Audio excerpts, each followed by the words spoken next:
Salut, c'est Kangai Sugilu. Voilà, je fais tourner mes algos. On va faire la mise à jour hebdomadaire de la valeur moyenne contenue des différentes séries Écarlate et Violet. Et c'est un peu reparti à la hausse. Donc, pour certaines séries, on va garder ça.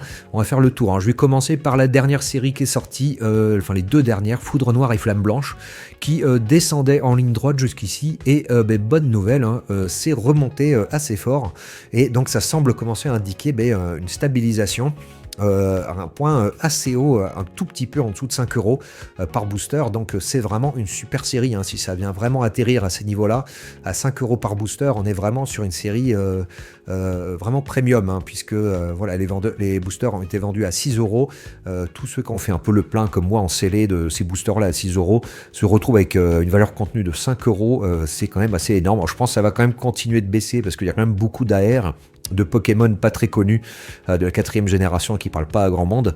Donc je pense que ça va quand même continuer un petit peu à baisser, mais enfin c'est quand même intéressant de voir, c'est le premier point où ça remonte. Donc ça semble vraiment indiquer un début d'atterrissage.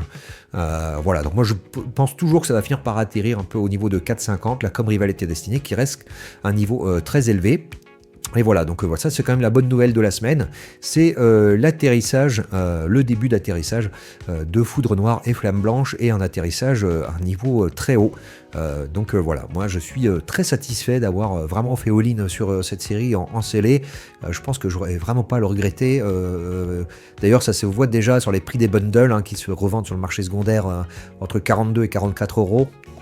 Les gens ont bien vu que la série lootait bien, on en a ouvert pas mal, en plus c'est hyper plaisant à ouvrir, hein. On a des AR qui tombent en permanence, c'est vraiment une super série à ouvrir, je trouve.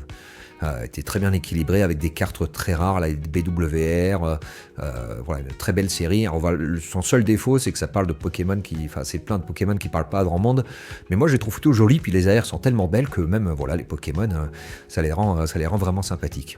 Alors au niveau de la série tout en haut qui est 151, ça rebaisse un peu, voilà. Donc ça continue d'osciller, ça reste quand même à un niveau élevé, hein. On est bien au-dessus de son plus bas de 6,86 fin juillet. Non, c'est même son plus bas, c'était 6,79 fin juin.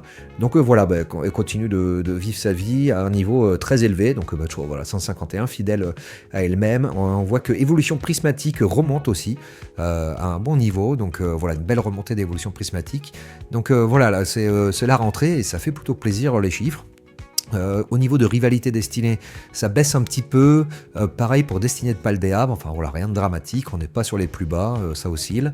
Alors si on descend sur en dessous, les séries en dessous, on voit que Étincelle déferlante, on a une remontée. Pareil pour Fable Nébuleuse, ça remonte.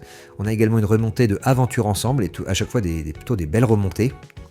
On a Faille Paradoxe qui descend, et par contre la grosse gamelle de la semaine, c'est Évolution à Paldea, avec vraiment un gros gadin, et je suis allé enquêter un peu là-dessus dans les prix des cartes, et si on va voir du coup au niveau des prix de All Card, mon onglet prix All Card, PAL, et en fait ce qui se passe, c'est le Magikarp. Alors je sais pas si on va le voir ici, le Magikarp. Il est passé de 180 euros à 140 euros, donc grosse gamelle, et je pense que ça a eu un vrai impact du coup sur la valeur moyenne contenue de la série, avec une grosse perte de valeur à ce niveau-là.